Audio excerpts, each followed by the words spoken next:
AI 데이터 센터 같은 경우는요, 전력 소모가 굉장히 심하죠. 그리고 정전에 극도로 조금 민감하거든요. 그래서 데이터 센터용 지금 비상전원 장치인 이 BBU 쪽에서요, 타사 대비 압도적인 기술력을 지금 가지고 있고요. 이 수익성이 좋은 ESS를 미국 쪽에다가 상당히 많은 물량을 확보를 하고 있어요.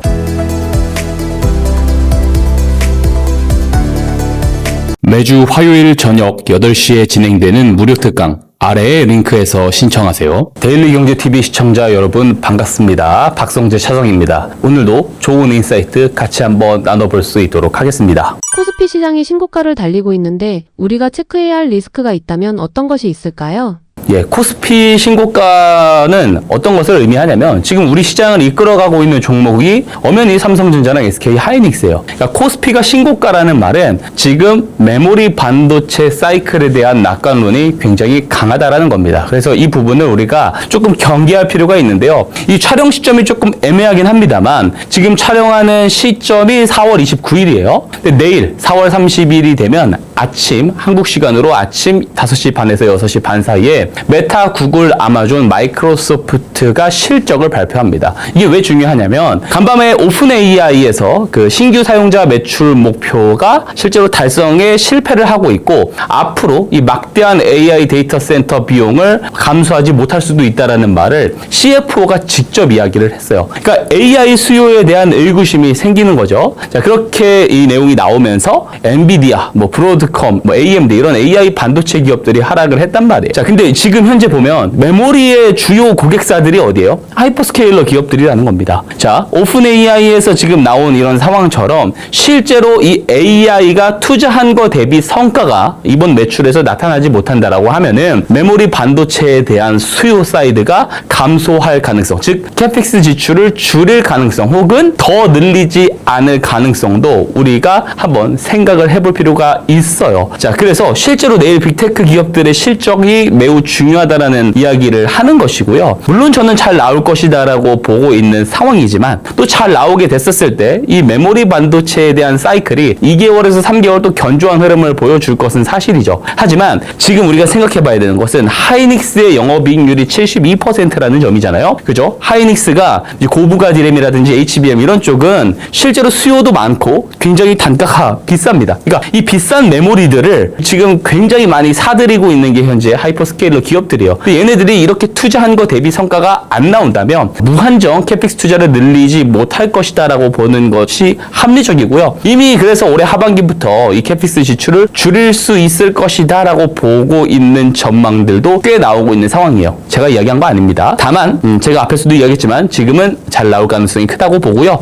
이 내용에 따라서 이 반도체주들의 변동성이 굉장히 커질 수 있기 때문에 내일 실적 발표를 잘 볼 필요가 있을 것 같고, 근데 아마 이 방송이 나갈 때쯤이면은 이미 좀 결과들이 나오지 않을까 생각이 되고요. 다만 저는 좋게 나온다라는 쪽으로 이야기를 드렸기 때문에 아마 당분간 흐름이 나쁘진 않을 수 있겠다. 다만 외부 변수도 우리가 고려를 해봐야 되겠죠. 지정학 변수도 아예 우리가 고려 대상이 아닌 것은 아니기 때문에 우리가 여러 가지 내용들 잘 확인을 할 필요가 있겠습니다. 현재 미국과 이란 전쟁 리스크가 다시 증시에 리스크로 부각될 가능성이 있을까요? 가능성이 있지만 저는 제한적인 것 같아요. 그러니까 제가 지난 인터뷰 때도 이야기를 드렸지만 서로 얻을 게 없습니다. 더 이상 전쟁이 장기화돼봤자 얻을 건 없어요. 그래서 다만 지금은 서로 시간 끌기를 하고 있죠. 자, 이란 입장에서는요, 트럼프 대통령이 입지를 축소시키는 게 이 시간 벌기를 하는 게 목적일 수는 있습니다. 왜냐하면 트럼프 대통령 같은 경우는 11월에 중간 선거가 있어요. 그때 트럼프 대통령이 이제 2기 행정부를 출범하기 전에 쓸데없는 전쟁하면 안 된다. 그러면서 지정학적 이 리스크가 고조되는 것은 다 바이든 때문이다. 이런 이야기까지 했었단 말이에요. 근데 전쟁이 장기화되면 쓸데없는 일을 본인이 벌리게 되는 것이기 때문에 이 지지율 입지가 약해질 수가 있어요. 근데 지금 반대로 트럼프 대통령이 지금 해협을 역봉쇄를 하고 있고 이거를 장기화가 될 수 있으니까 준비를 하라는 이야기까지 한단 말이에요.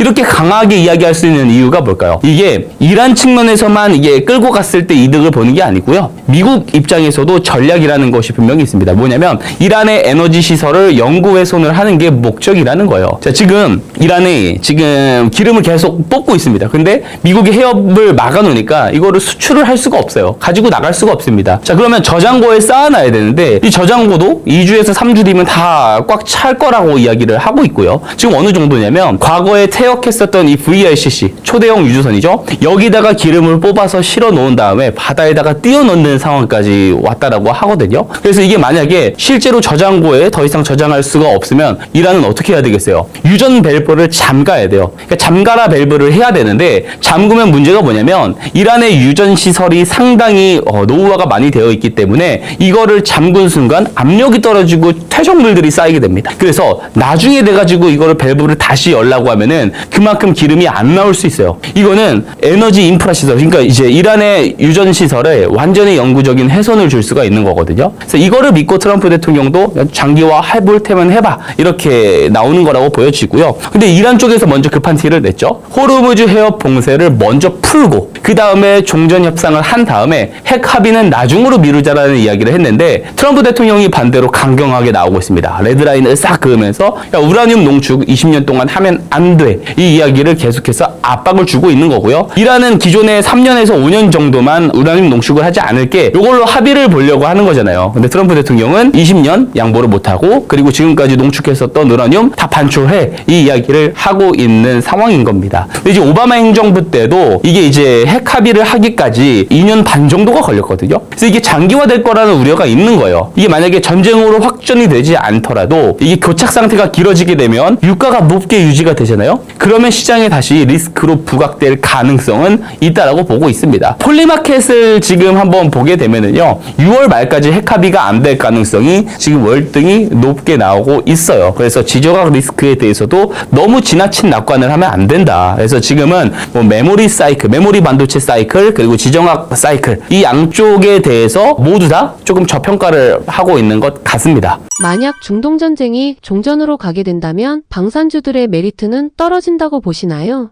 오히려 저는 종전 방향으로 가면 그래서 만약 방산주가 빠진다고 하면은 오히려 좋은 매수 기회가 될 거라고 저는 생각을 합니다. 자, 방산주는 이 새로운 세계 질서 안에서 구조적으로 성장하는 업종이라고 저는 생각을 해요. 그래서 제가 좀 유일하게 그나마 좀 낙관적으로 볼 수 있는 쪽이 방산이라고 항상 이야기를 드리는데요. 우선 미국 우선주의 차원에서 봐야 돼요. 그러니까 우리가 좀 맥락을 잘못 이해를 하고 있는 게 뭐냐면 트럼프가 미국 우선주의를 만든 게 아닙니다. 미국 우선주의가 트럼프라는 대통령을 만든 거예요. 그러니까 지금 보면은 미국이 사실상 재정 수지 적자를 오랫동안 유지를 하면서 지금 보시면은 미국에 있는 이 블루 컬러 직업들, 생산직을 다니는 이 직업이 없어졌죠. 중국으로 많이 나가고 그렇지 않았습니까? 자, 고부가 산업은 컸는데 그 밑에 있는 중산층들을 지탱할 수 있는 블루 컬러 직업이 없어져요. 그래서 굳이 우리가 부채를 져가면서 세계 경찰 역할을 자처하고 달러를 수출하면서 고부가 산업만 띄우는 것을 미국인들, 자국민들이 원치 않은 겁니다. 그래서 세계 경찰 역할을 축소하고 미국 내에 일자리를 늘리는 이 리쇼어링 정책을 시행을 하면서 점진적으로 퍼스트 아메리카 개입을 축소하는 방향으로 가고 있단 말이에요. 근데 만약에 보세요. 말라카 해협, 호르무즈 해협에서 군함을 싹 다 뺀다고 생각을 해보죠. 그럼 각 국가 간의 긴장도가 더욱더 올라갈 수밖에 없단 말이에요. 그러면 그것은 뭐냐면 모든 국가들이 이 방위비 지출을 더 늘릴 수밖에 없는 상황으로 갈 수가 있다라는 겁니다. 실제로 나토에서도 작년까지 이제 GDP 2% 정도만 국방비로 할당을 했어요. 그러니까 방위비 지출을 했는데 GDP 5%까지 올린다라고 하잖아요. 물론 이게 당장에 5%로 올린다라고 하는 게 아니고 점진적으로 올려갈 겁니다. 하지만 이 전체적인 이 방위비 지출이 이 GDP 안에 차지하는 비중이 점점 더 커진다는 거, 사이즈가 커진다라는 거. 그리고 더 중요한 게 이 안에서 이 방위비 지출 내용 안에도 여러 가지 항목들이 있지 않습니까? 뭐 도로를 깐다라든지 방벽을 세운다라든지 여러 가지가 있는데 무기 획득 예산만 봐야 돼요. 우리가 방산 기업들을 볼 때. 나토에서 이제 무기 획득 예산이 전체 방위비 지출 내역 중에 이제 2014년까지만 해도 이게 한 13% 정도밖에 되지 않았습니다. 근데 현재 34%까지 올라왔어요. 그리고 2030년까지 무기 획득 예산이 무려 40%까지 올라갈 거라고 하고요. 지금 우크라이나 접견 지역에 있는 폴란드 같은 경우는 51%입니다. 자, 그만큼 GDP에서 차지하는 이 방위비 지출도 사이즈도 에너지도 올라갈 테고 그 안에 차지하고 있는 무기 획득 예산도 점점 올라갈 수밖에 없어요. 그 안에서 방산주들은 결국에 수혜를 볼 수밖에 없다라는 거고요. 그래서 이 미국의 이 개입이 축소되는 이 방향은 앞으로 중장기적인 방향이기 때문에 결국에 방위비 지출도 올라가고 방산 기업들도 이 좋은 흐름들을 중장기적으로 보여줄 수밖에 없기 때문에 오히려 이란 전쟁이 종전으로 간다라고 해서 단기적으로 주가가 빠져서 기간 조정이 나온다면 오히려 매수를 천천히 해가는 방법이 좋은 전략이지 않을까, 오히려 저는 그렇게 생각을 하고 있습니다. 방산주들 중 우리가 집중해보면 좋은 종목은 어떤 것들이 있을까요? 자, 탑4 종목이 다 좋다고 봐요. 뭐 하나 에어로스페이스는 항상 대표적이죠. 그리고 뿐만 아니고 뭐 LIG 넥스원, 이제는 이름이 바뀌었죠. LIG 디펜스 앤 에어로스페이스. 그러니까 이걸 DNA라고 이름을 또 이제 이야기를 하더라고요. 명칭을 하더라고요. 그리고 하나 시스템, 그리고 현대로템까지 이 방산주 탑4 종목들이 저는 전부 다 좋을 거라고 생각은 하는데, 상대적으로 올해 최근 6개월 동안에 주가가 가장 덜 오른 쪽이 현대로템이에요. 자, 보시면 현대로템이 이슈가 있었죠. 폴란드형 K2 전차를 현지에서 생산할 수 있는 계약을 체결을 한다라고 합니다. 이 말은 뭐냐면 폴란드 현지에서 K2 전차를 생산을 한다는 거예요. 그러니까 유럽 생산 본부가 폴란드에 세워진다라는 거고, 거기를 통해 가지고 뭐 루마니아라든지 이런 쪽, 그러니까 동유럽 국가들 쪽으로 확장을 해 나가는, 그죠? 이 판매를 확장해 나가려고 하는 이 멀티 허브 전략을 지금 시행을 하고 있다라고 볼 수가 있는 거죠. 자, 이게 중요한 게 뭐냐면요. 폴란드가 제가 앞에서도 이야기를 드렸지만 러우 전쟁 그 접견 지역이 있지 않습니까? 우크라이나 접견 지역. 여기는 다른 유럽 국가들 대비 군사적 긴장도가 높을 거예요. 그러다 보니까 실제로 무기 획득 예산 자체가 다른 국가들 대비 훨씬 높죠. 50%가 넘어가니까. 이것은 뭘 확인시켜 준 거냐면, 실제로 군사적 긴장감이 올라가면 올라갈수록 도로에 투입되는, 뭐 방벽에 투입되는 자본보다 실제로 무기 획득 예산 비용 자체가 방산비 내에서도 상당히 많이 올라간다는 거예요. 방위비 내에서도 상당히 많이 올라간다라는 거고, 그게 증명이 된 거고, 앞으로 이제 이 각 국가들, 여러 이제 유럽 국가들에 대한 긴장도도 계속해서 점진적으로 올라갈 것이기 때문에 그로 인한 이제 국방 예산이 올라갈 겁니다.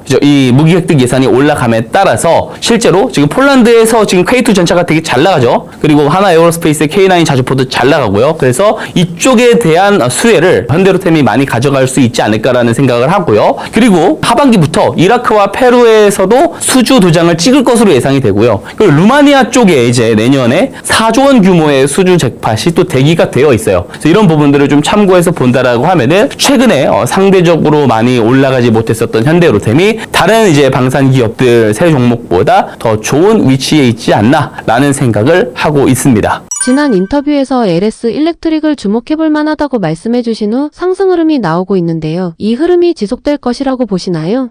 자, 배경 자체가 좋아지는 것은 분명히 맞아요. 근데 얼마 전에, 이틀 전인가요? 빅테크 기업과 A사죠. 여기에 이제 1,700억 원 규모의 수주가 있었는데, 이제 이번에 나온 게 미국 볼륨 에너지랑 3,189억 원 규모의 또 추가적인 수주 잭팟이 터졌어요. 자, 수주가 지금 계속 터지고 있습니다. 근데 1분기 이번에 영업이익 나온 게 보면은 전년 YOY 기준으로 전년 대비 45%가 증가를 했고, 이 배전 쪽에서 미국향 매출이 한 80% 증가를 했잖아요. 그래서 지금 굉장히 실적도 잘 나와요. 게다가 2분기 실적은 더 좋아질 수도 있습니다. 왜냐면 이 판가 인상 부분이 본격적으로 2분기 때부터 실적에 반영이 되거든요. 자, 실적이 잘 나오고 있어요. 그리고 수주가 계속 쌓이고 있어요. 여기에 2030년이 되면은 2030년까지 공장을 7천억 규모로 추가 증설을 한다고 해요. 그러니까 완전히 성장 사이클로 들어간 모습이죠. 다만 이렇게 좋은 부분들은 기존에 계속해서 부각이 되어 왔기 때문에 최근 주가에 충분히 많이 반영이 됐다라고 생각을 하는 거예요. 그래서 추가적으로 나오는 이제 실적에 대한 기대나 또 이제 수주에 대한 부분들을 우리가 확인을 하고 체크를 하면서 어느 정도 기간 조정이 나올 때 접근을 하는 게 현재로서는 현실적인 대응이지 않을까, 그렇게 생각을 하고 있습니다.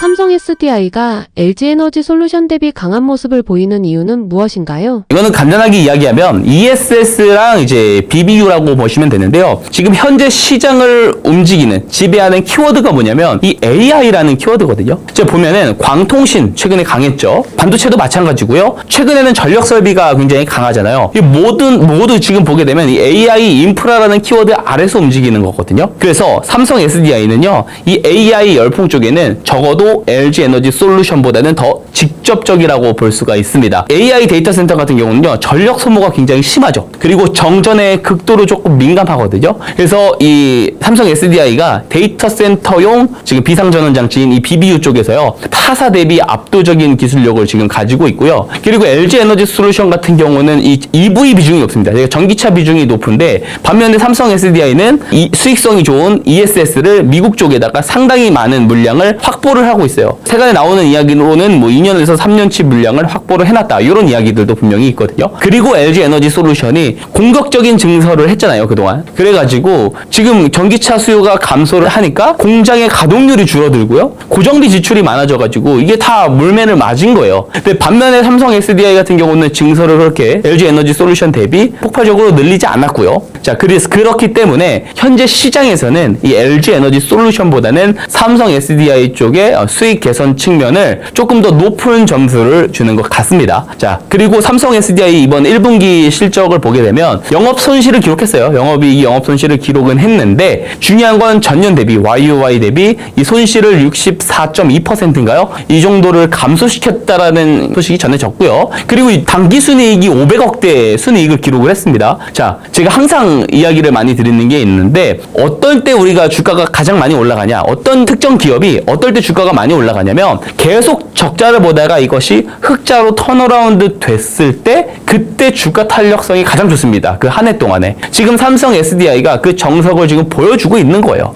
자, 그래서 가격에 사실상 매력도가 굉장히 높았다라고 보는 거고요. 이 폭발적인 상승이 앞으로 당분간 더 이어질 가능성은 있습니다. 근데 혹여라도 이 시장 리스크로 인해서 단기간 가격 조정이 나온다라고 했었을 때는 매수 접근해봐도 저는 좋은 타이밍이 아닐까, 개인적으로 그렇게 생각을 하고 있습니다.